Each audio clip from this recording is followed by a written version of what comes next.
Assalamualaikum warahmatullahi wabarakatuh. Halo guys, kembali lagi bersama saya Bobby Herian. Kali ini saya ingin membahas mengenai klaim dari seorang umat Kristiani ya. Jadi di salah satu kolom komentar saya itu dia komen guys, cemee lagi guys, mencemooh gitu. Katanya Quran itu kan dimakan kambing gitu. Jadi ada yang hilang dimakan kambing gitu. Nah, lalu kata dia, coba deh baca sejarahnya gitu kan. Saya yakin kamu lebih pintar daripada Nabi Muhammad, daripada Muhammad tuh dia kan. Dia pakai kata Nabi guys, langsung Muhammad. Ini kurang ajar sekali. Dan Tuhan kamu Allah itu gitu, Allah itu gitu kan. Jadi ini aja udah bikin guys ya. Menurut saya ini udah kelewatan gitu, ya kan. Mengatakan saya lebih pintar daripada Muhammad ataupun Allah SWT, Tuhan itu. Jadi dia paham guys, kalau yang paling pintar itu adalah Tuhan, ya Allah, karena Allah yang menciptakan kita semua. Kita ini ada karena ada dia menciptakan kita guys. Jadi dia nggak tahu itu. Jadi bahkan dia nggak paham ya. Dia kan, saya lagi, dia ini kan menuhankan Yesus. Nah, Yesus itu adalah manusia, biasa manusia, tapi dia nabi gitu guys. Jadi cuma manusia, dan Yesus itu nggak tahu kapan kiamat. Itu soalnya yang dia pikirkan gitu, ya kan? Kenapa ada Tuhan yang nggak tahu kapan kiamat gitu, ya kan? Kalau Allah tuh tahu segalanya, dia maha tahu, dia maha pintar gitu kan? Itu nggak perlu dipertanyakan kan? Jadi nggak ada fakta-fakta atau bukti tertulis atau apapun itu yang menyebutkan, memfaktakan kalau Allah itu tidak tahu, tidak pintar. Kalau pintar kita semua nggak ada. Tapi kalau faktanya Tuhan yang dia tuhankan yaitu Yesus ya guys ya. Ini bisa bukan menghina Yesus ya, saya bukan fakta. Biar orang-orang sini itu terbuka gitu, pikirannya terbuka gitu. Beliau tidak tahu. Saya hormat pada Yesus, saya percaya pada Yesus karena dia adalah satu nabi dalam Islam gitu, ya kan. Wajib percaya kepada Yesus, beriman sebagai nabi gitu guys. Nah, jadi ini sebagai fakta. Kalau beliau itu ya, nabi kita Yesus itu nggak tahu kapan kiamat. Dia bahkan nggak tahu kapan musim pohon ara berbuah, sehingga waktu itu dia mengutuk pohon ara hanya karena dia tidak berbuah. Padahal itu belum masuk waktunya musim pohon ara berbuah. Lalu dia nggak tahu kalau ada angin ribut yang datang ketika dia ada di sebuah perahu di danau itu guys. Jadi dia harus membongkar mulut-mulutnya. Kalau nggak itu dia nggak tahu guys gitu. Nah, ini banyak fakta dia tidak tahu gitu. Jadi kalau Anda lebih pintar dari Yesus itu mungkin gitu. Nah, tapi kalau Anda lebih pintar dari Allah itu nggak mungkin guys, impossible gitu. Karena jadi ini ngomong fakta. Yang kedua, dia juga orang-orang seperti ini biasa juga menyebutkan, sebelum saya bahas ke pokok utama ya, saya pengen bahas dulu akhlaknya gitu guys ya kan. Orang-orang ini nggak punya akhlak gitu.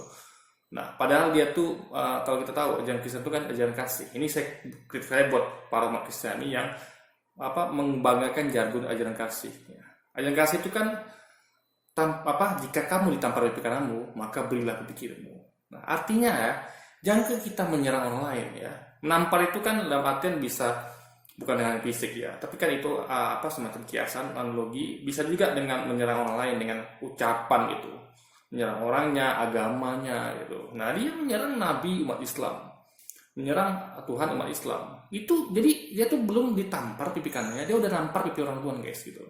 Dia seharusnya itu kan ketika ditampar pipi kanannya, misalnya diserang agamanya, misalnya diserang Tuhannya, itu dia seharusnya membiarkan dan memberikan pipi kiri untuk ditampar juga guys.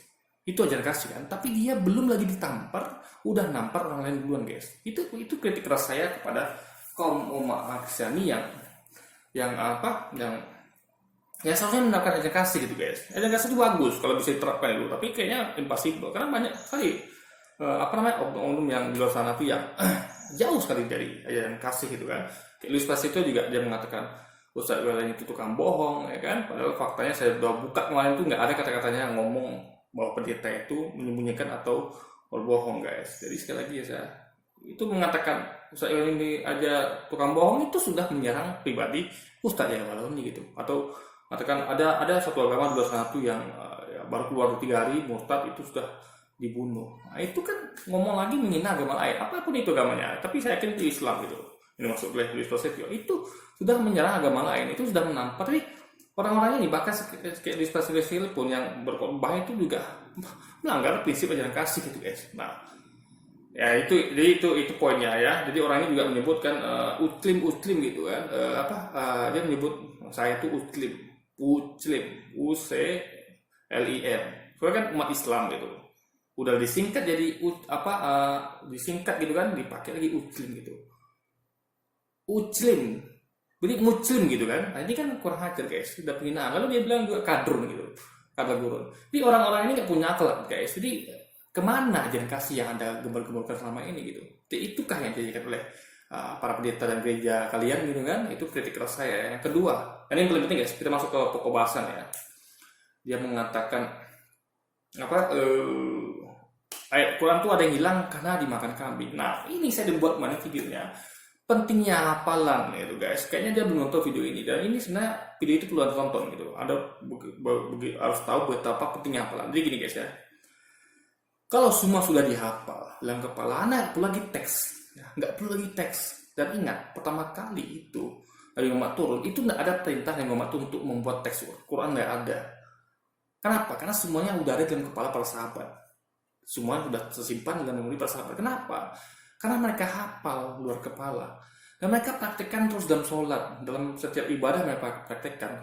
Muslim itu ibadah ya minimal ya. Sholat 5 waktu 5 kali sehari ya. 5 waktu 5 kali sehari, lalu subuh 2 rakaat, saya ulang terus nih guys ya. Subuh 2 rakaat, zuhur 4 rakaat, asar 4 rakaat, maghrib 3 rakaat, isya 4 rakaat. Jadi itu setiap rakaatnya itu ada kesempatan untuk membaca ayat Al-Quran, surat Al-Quran, yaitu setelah membaca Al-Fatihah. Jadi ketika kita tegak itu kan, rakaat pertama, 2, 3, 4, tiap rakaat itulah habis baca Al-Fatihah itu kita disunahkan untuk membaca Al-Quran. Anda bisa pilih surat apa saja. Kalau saya memang saya nggak hafal Al-Quran, jadi saya pilih surat pendek gitu guys. Ada dia hafal Al-Quran, dia bisa pilih surat panjang, Al-Baqarah. Bahkan kalau dia kalau dia mau lama-lama, dia bisa baca sampai 2, 3, 4 surat sekaligus gitu. Nah, jadi dan kalau dia hafal semua Quran, dia bisa gunakan semuanya guys. Jadi dia akan bagi itu. Misalnya rakaat pertama, surat pertama, kedua, 3, 4 sampai nanti surat Isya guys, surat terakhir gitu kan. Rakaat keempatnya. Jadi dia tuh akan bagi itu, dan ada lagi surat sunnah guys gitu.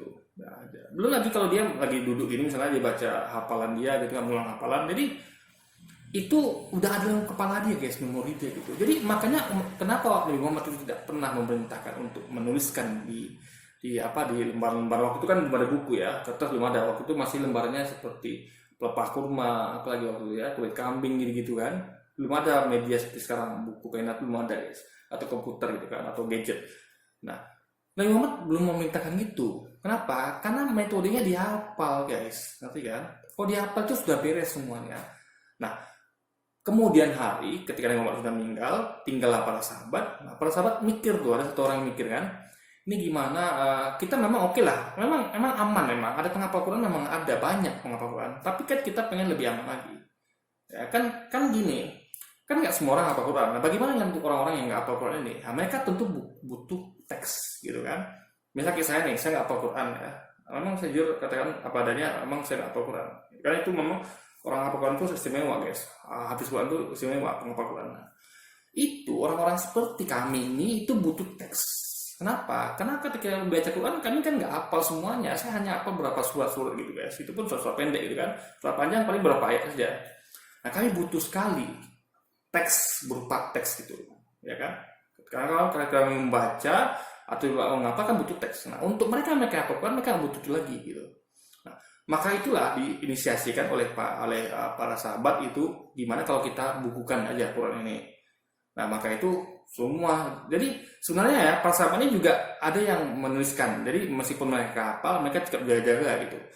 Tanpa perintah Nabi, mereka tetap jaga-jaga menuliskan di lembar-lembar itu guys. Tetap mereka melakukan itu, meskipun mereka tahu mereka sebenarnya percuma karena mereka sudah hafal gitu. Tapi mereka tetap melakukan tindakan preventif gitu. Apa sebenarnya dengan hafal itu cukup kan. Nah, lalu mereka berembuk gimana kalau kita bukukan. Nah, untuk itu kesempatan nih, mumpung kita semua di sini gitu kan. Jadi para sahabat itu berkumpul dan mereka saling merefresh lagi hafalan mereka gitu. Nah, akhirnya sesuai hafalan itu disamakan bunyinya segala macam. Karena Arab ini kan unik bahasanya gitu kan. spellingnya juga unik gitu. Jadi di sama apa di ini kan. Jadi teks itu guys hanya sebagai apa saja ya, formalitas itu. Karena semuanya udah ada di kepala mereka gitu. Lalu jadilah buku teks Quran. Jadi perkara ada dimakan, misalnya ada waktu itu sebenarnya bukan dimakan kambing tapi rayap guys. Jadi waktu itu kejadiannya tuh teks itu di salah satu sahabat itu nyimpan teks di bawah ranjang gitu, di bawah pelepah untuk sandaran tidur gitu kan. Ranjang tidur dan itu dimakan rayap. Itu nggak masalah guys, nggak masalah. Kenapa? Karena semua ada dalam kepala gitu, ya kan? Nah, jadi disusunlah Quran. Nah, sampai sekarang itu dan sampai sekarang masih dihafal guys. Nah, jadi ini metode berbeda dengan Alkitab. Alkitab itu satu pun tidak ada yang hafal guys. Anda bayangkan, satu pun tidak ada yang hafal gitu. Bahkan yang ditemukan kemudian ya, Alkitab itu adalah yang katanya buatan Lukas itu, Matius itu ditemukan gulungan-gulungan itu ditemukan katanya di laut mati dan segala macamnya gitu kan. Dan itu diteliti pakai karbon segala macam dan itu diperkirakan, ingat ya, diperkirakan bukan salah terima gitu. Kalau Quran itu kan jelas hadis jelas salah terima, ada sanadnya dari si anu sampai ke Nabi Muhammad itu kan. Kalau Alkitab nggak ada sanad seperti itu guys. Ini betul-betul ditemukan kayak saya nih, atau kayak orang kita lah, kita temukan kayak prasasti lah, atau ya kayak gulungan apa gitu kan. Cuma sebesarnya itu, jadi itu nggak dapat dipastikan 100% apakah benar ya sumbernya itu guys. Ya kan, kayak kita lima prasasti lah, kita nggak yakin benar apa itu sumbernya betul-betul dari orang itu yang buat gitu. Karena kan nggak ada kita melihat orang itu, tidak ada apa saksi mata dan semacam, hanya kita temukan gitu aja gitu kan. Sama kayak gulungan itu, nggak ada saksi mata yang kayak penyerahan turun-temurun gitu kan. Nah, jadi sangat riskan untuk itu bisa salah gitu. Dan tidak ada yang hafal. Jadi ditemukan pun lalu diteliti segala macam, lalu kan berdalam fasenya kan. Jadi kan itu kan bergulir itu Alkitab kan.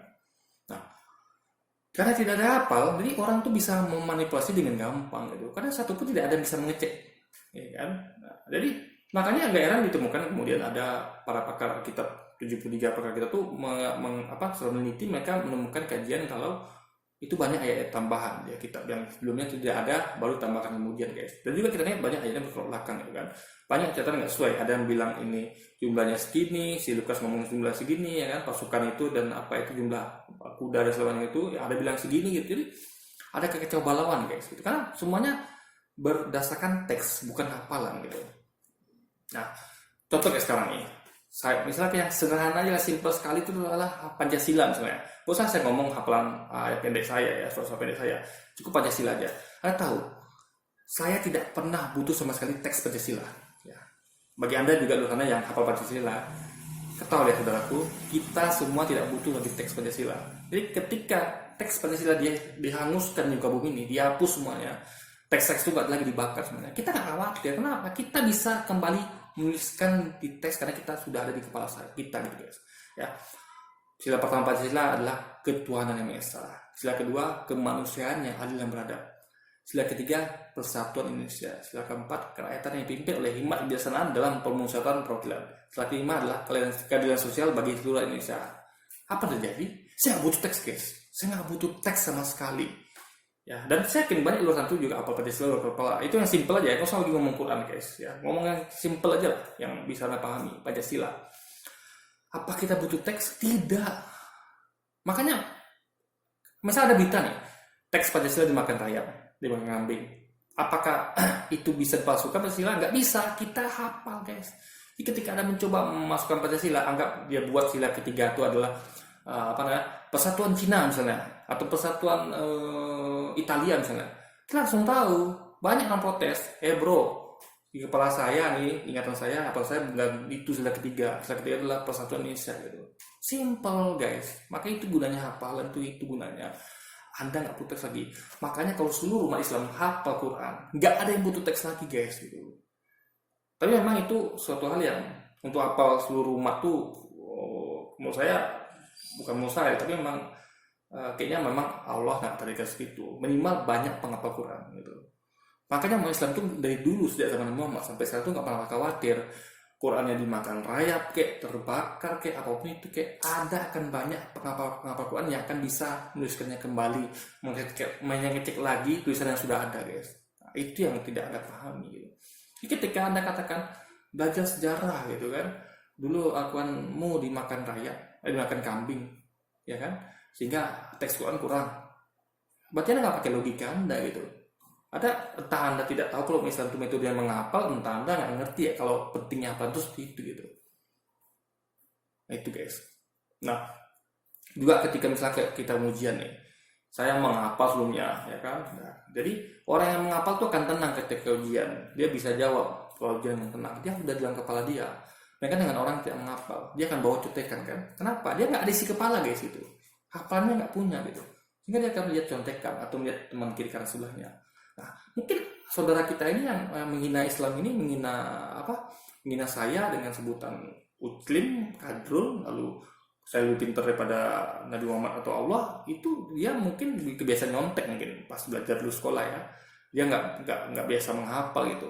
Makanya saran saya ya, sebaiknya Anda atau siapapun itu di luar sana yang mencemeh hafalan ya, mencemeh apa dimakan kambing lah, hal yang hubungannya itulah yang nggak ngerti tentang hafalan, Anda coba deh Anda hafal Alkitab Anda. Ini saran saya, ini demi kebaikan loh kan. Masa Anda nggak bangga bisa hafal Alkitab Anda gitu kan? Dengan hafal Alkitab ya guys, Anda kemana-mana nggak perlu lagi tuh Alkitab itu, semua sudah dalam kepala Anda. Dan ingat, pentingnya hafal itu agar kita bisa mempraktekkan. Contoh misalnya saya hafal, kalau saya hafal ayat-ayat di Quran tentang pembagian warisan, misalnya istri dapat 2/3 atau istri dapat misalnya 1/3, anak laki-laki dapat 2/3 misalnya. Kalau saya hafal ya, saya nggak perlu lagi buka Quran, saya bisa langsung praktekkan ketika saya mau bikin bikin warisan.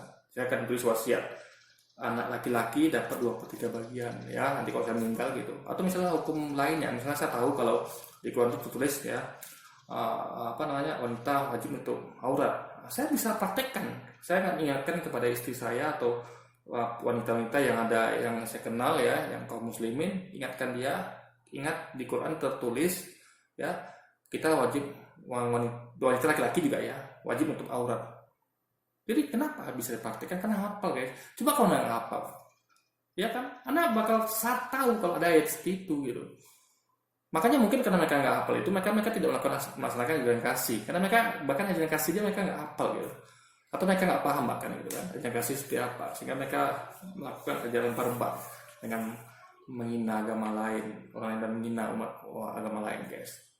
Oke, jadi sekarang Anda tahu ya. Kalau ada lagi yang mengatakan umat Islam itu karena makan kambing udah hilang sebagai ayat, nggak lengkap semua tertulis, berarti Anda belum paham. Anda nggak paham metode, berarti penulisan Quran itu apa digunakan, yaitu hafalan. Anda akan tahu dasarnya kekuatan menghafal setelah Anda mempraktekannya. Coba Anda hafal kitab Anda akan mengerti berapa penting itu hafalan. Anda tidak perlu lagi bawa kita kemana-mana. Kenapa? Kitab itu semua ada dalam kepala Anda. Itu pentingnya hafalan guys. Oke, jadi mungkin sekian dulu video kita kali ini. Sampai jumpa lagi di video-video selanjutnya. Wassalamualaikum warahmatullahi wabarakatuh guys.